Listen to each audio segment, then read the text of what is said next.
다윗이 사울에게 말하기를 마치매 요나단의 마음이 다윗의 마음과 하나가 되어 요나단이 그를 자기 생명같이 사랑하니라.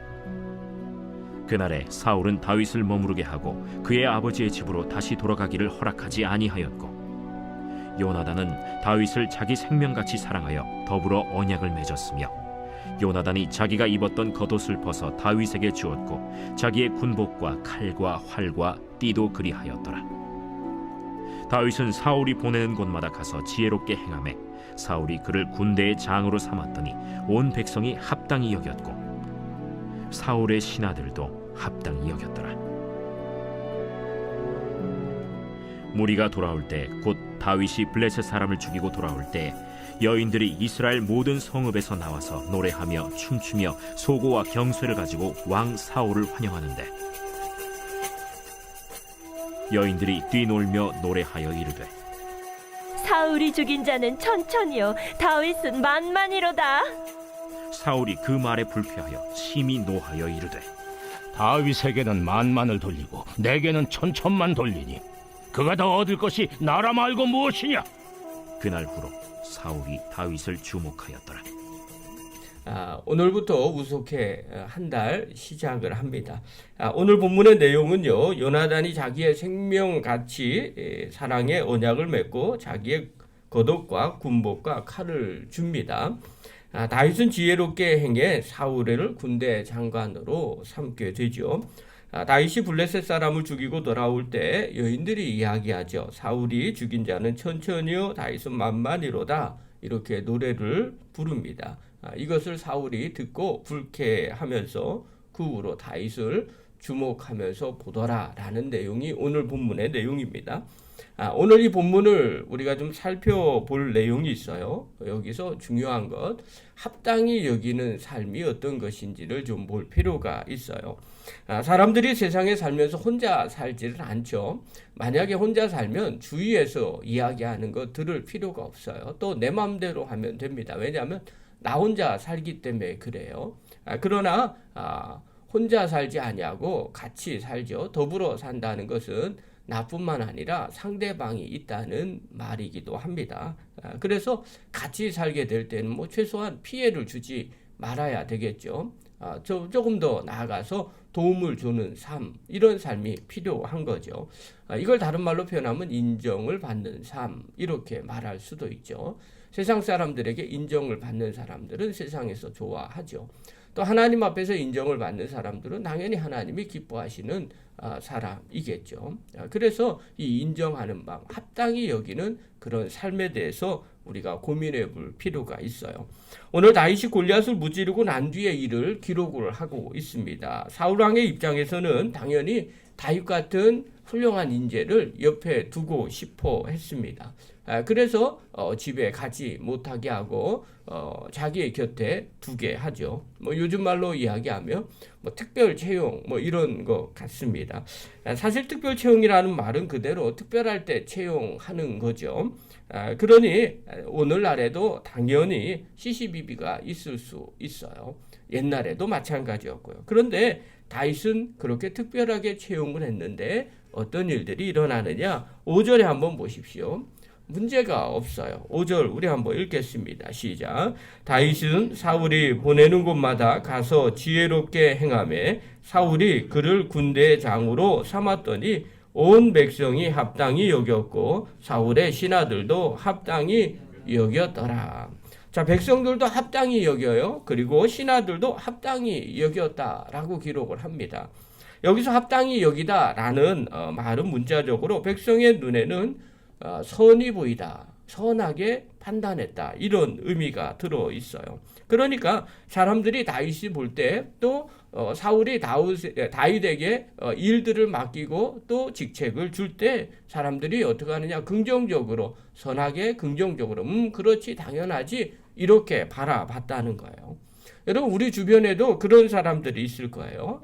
그 사람이 무엇인가를 할 때 또 어떤 일을 맡겨줄 때 고개를 끄덕끄덕 그래. 그렇지, 그 사람이 그 일 하는 게 맞아. 그리고 또 그 사람이 어떤 일을 행할 때 야, 정말 그렇게 잘하고 있네. 그렇지, 저렇게 하는 거지. 이렇게 주변 사람들이 평가를 할 때가 있어요. 왜 이렇게 되느냐? 사람들의 마음에 들었기 때문에 그렇습니다. 여러분 좋은 눈으로 보면요 다 좋게 보이는 거죠. 자, 그러면 왜 다윗이 이런 평가를 받을까요? 주변 사람들이 보기에 합당히 여기는 그런 모습으로 비춰졌을까요? 그 앞 구절에 이런 내용이 나와요. 사울이 보내는 곳마다 가서 지혜롭게 행하매. 그냥 좋게 보이는 게 아니에요. 어이구 내 자식 이래서 뭘 잘못해도 무조건 좋게 보이는 게 아니라요. 이유가 앞에 있는데 사울이 보내는 곳마다 가서 지혜롭게 행했기 때문에 선하게 보이고 합당하게 보인 거예요. 여러분 다윗이 자기가 원하는 곳을 갔다면 또 자기가 좋아하는 일만 찾아갔다면 사람들이 보기에 선하게 그리고 합당하게 여기지는 않았을 것 같아요. 왜냐하면 자기가 좋아하는 것만 하니까 다른 사람들이 보기에는 별로 탐탁치 않아 보일 수도 있어요. 그러나 여기에서는요 사울이 보내는 곳으로만 갔어요. 다윗은요 자기가 좋아하는 곳으로 갔다고 말하진 않아요. 또 자기가 원하는 것, 자기가 잘하는 것 그것만 했다고 성경은 기록하고 있는 것이 아닙니다. 그냥 사울이 보내는 곳에 갔어요. 그곳에 가서 모든 일, 어떤 일을 만났는지 모르지만 하여튼간 지혜롭게 행한 거예요. 그러면 여러분이 사울이라고 생각하면 여러분들은 어떤 곳에 다윗을 보냈겠어요? 여러분 자기 자식이라면 편한 곳에 보낼 수도 있을 겁니다. 그러나 사울이 다윗을 보내는 곳은 편한 곳을 보내지 않았을 거예요. 아무래도 어렵고 힘든 곳, 문제가 있는 곳, 그런 곳을 보냈을 거예요. 그런데 그런 곳으로 갈 때마다 지혜롭게 행하는 거예요. 여러분 이거는요 저도 비슷한 것 같아요. 저도 쉬운 일 같으면요 그냥 눈에 보이는 그냥 아무에게나 시킵니다. 왜냐하면 쉬운 일이니까 그래요. 또 그거 했다고 상대방이 고민하지 않을 것 같으니까 그런 거는요 그냥 누구에게나 그냥 전부 다 쉽게 이야기하고 또 일을 시킬 수 있습니다. 그러나 어려운 일일수록 사실 되게 조심스럽게 말합니다. 누구에게 시켜야 되는지 또 언제 말해야 되는지 또 어떻게 말해야 되는지 그런 것도 그냥 고민해 가면서 조심스럽게 마치 얼음판 걸어가는 것처럼 그렇게 조심하게 이야기합니다. 왜냐하면 함부로 얘기했다가 일도 그르칠 뿐만 아니라 상대방에게도 시험이 들 수 있기 때문에 그렇습니다. 그런데 사울은요 다윗을 정말 어렵고 힘들고 그리고 아무나 할 수 없는 그런 곳으로만 어느 곳이든지 무조건 보내버립니다. 그런데 그곳에서 아주 지혜롭게 행하는 거예요. 여기서 지혜롭게 행하다라는 단어는요 사칼이라는 단어예요. 뜻이 뭐냐면 깨닫다, 형통하다, 신중하다 이런 복합적인 단어입니다. 이 단어가요 내일 볼 거지만 14절에 한 번 더 기록이 돼 있어요. 14절에 보면 이렇게 말해요. 다윗이 그의 모든 일을 지혜롭게 행하니라.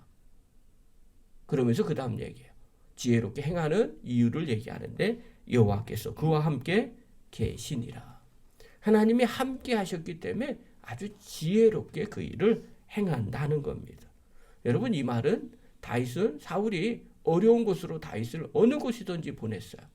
다윗은요 그것을 순종하면서 갔죠. 가서 어려운 문제를 만나도 하나님의 지시대로 행함으로써 지혜롭게 행했다라는 의미입니다. 여러분 성도에게 있어서는 바로 이게 중요합니다. 하나님과 함께함으로 하나님께 기도하면서 지혜롭게 행하는 일들이 필요합니다. 그럴 때 사람들이 생각을 하죠. 저 사람 정말 이 일을 잘해. 또 저 사람 정말 지혜롭게 일 처리하네. 여러분 이렇게 지혜롭게 하나님 앞에 기도하면서 하나님 주시는 감동받고 또 하나님의 원리를 가지고 이렇게 일을 해 나갈 때 사람들이 어떻게 평가해요? 바로 다윗과 같이 온 백성이 합당히 여기니라. 이렇게 평가를 받는 성도가 됩니다.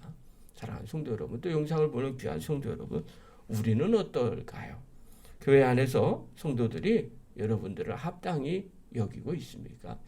이건 말하지 않아도요, 사실은 그렇습니다. 저도 목사고요, 또 지방의 일도 보고요, 또 교회도 보고요, 또 다른 목사님들도 보고 또 다른 교회들도 봅니다.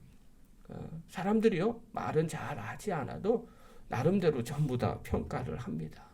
우리 목사님 합당해. 정말 지혜롭게 행해. 또 하나님의 사람이야. 또 장로님 어떤 분이야. 맞아. 권사님 어떤 분이야. 맞아. 집사님 어떤 분이야. 성도 우리 교회 성도들 어떤 분들이야. 이렇게 얘기합니다. 정말 하나님과 함께하고 하나님 앞에 기도하면서 하나님의 방법으로 잘 풀어가는 사람들 평가가 나오죠. 맞아. 합당해. 정말 하나님의 일꾼이야. 이렇게 평가를 하죠. 그러나 그렇게 하나님과 함께하지 아니하고 지혜롭게 행하지 않을 때 어떤 일이 벌어져요? 뭐 저래 이렇게 말하겠죠. 정말 하나님이 정말 하나님의 사람이야 라고 평가를 받지 못하게 됩니다. 이건 세상에서도 마찬가지죠. 직장에서나 주변에서 정말 예수 믿는 사람이야. 우리의 행실과 우리의 말과 행동들을 통해서 또 우리가 일하는 방법들을 통해서 그렇게 생각이 되면 당연히 교회 다니고 예수 믿는다는 걸 말할 때 그렇지 뭔가 틀렸어. 뭔가 처음 봤을 때부터 달랐어. 이것은요 합당히 여기는 삶입니다. 그러나 너도 그런 교회 다녀? 전혀 그런 것 같지 않았는데 이렇게 말합니까? 그러면 합당한 삶을 살지 못하는 거죠. 사랑하는 성도 여러분, 늘 마음 가운데 오늘 우리 한번 새겨보시고요. 하나님 앞에서 또 누구 사람 앞에서나 정말 합당히 여기는 삶을 살고 있습니까? 내가 하나님의 자녀로서 또 하나님이 나와 함께하고 계신다는 것을 보면서 또 많은 사람들이 그것을 경험하고 있습니까? 정말 하나님과 함께하는 삶을 살아서 정말 그 일을 감당하고 또 그런 사람으로 합당해 라는 소리를 듣는 저와 여러분 되기를 간절히 축원합니다.